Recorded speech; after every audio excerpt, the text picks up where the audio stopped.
Welcome back to the James Ramen Reviews for yet another episode. In today's episode, I'm going to be reviewing for you The Wedding Banquet, and this is actually one of the more recent comedy films of the year.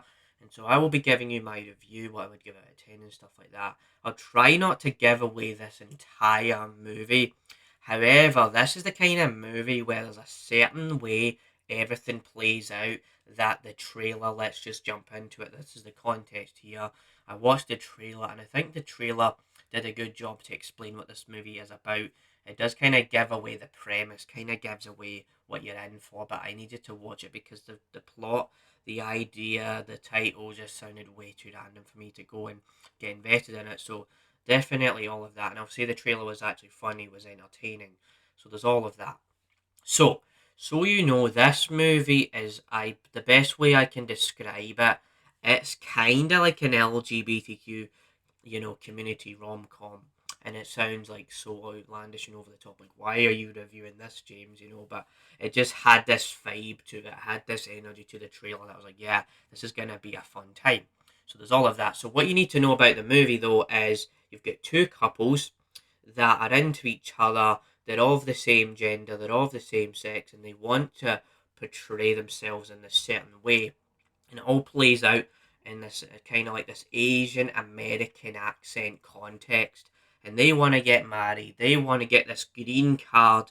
They want to get all of this to prove to their family that, well, we can prove that we're in love with each other and it's okay to be gay, sort of thing.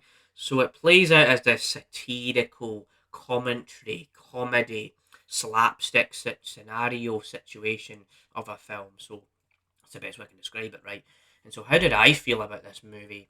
So, I'm not going to get into loads of spoilers here, but I will say this movie is a lot. I was about to say this movie was like the laugh out comedy of the year, but there was already other comedy movies this year. But I will say this movie is entertaining.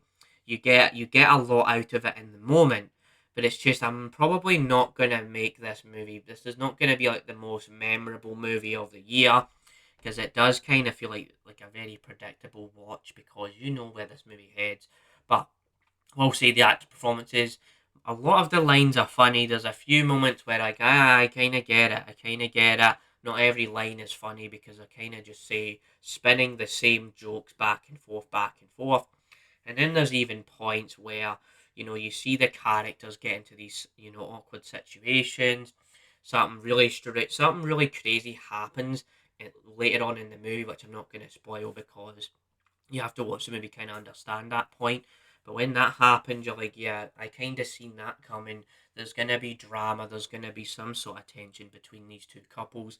And it turns into this really crazy love affair. So I appreciated that. And what is also really good about this movie is that the way that it touches on, LGBTQ community stuff, it's the best way you can do it, man. And we're not going to go on for hours about this, but it's just the way they touched on the way they touched on it without spoiling, right? So the two gay couples, they just kind of live out life and all of that. But the movie isn't like, oh, you need to appreciate this about the LGBTQ community. It kind of just actually takes the piss out of it all, and it shows you that both sides are just as crazy as the next. So that angle alone showcases that you can be clever about these kind of things. So I really did appreciate that about the movie. I was never bored throughout the film.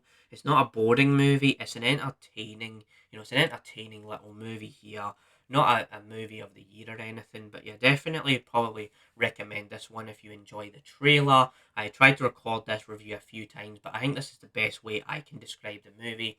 It's an entertaining film, flawed, predictable. It does a good job to kind of initiate the fact that, well, it doesn't matter if you're gay, it doesn't matter if you're straight, you're here to have a laugh. You're here to enjoy the wildness. So there's all of that. And I do also appreciate that the movie uses two Asian languages to, showcase some comedy here. Like the two parents, like the mother, the Mandarin mother and the Korean mother, they both get a bit of comedic flair, comedic shine. So I really do appreciate that about the movie. Probably would give this a 7 out of 10 though. It gets that job done. It does what it needs to do. It leaves you and you'll go on and you'll watch something else. So that's my review of The Wedding Banquet. I hope you enjoyed this review. Stay tuned for more like this. This is another review for the James Ramen reviews, because they're just going to keep coming, so yeah, stay tuned for more like this. And bye. It's okay to be gay, you know what I mean? This movie really does a good job of that, so yeah, bye.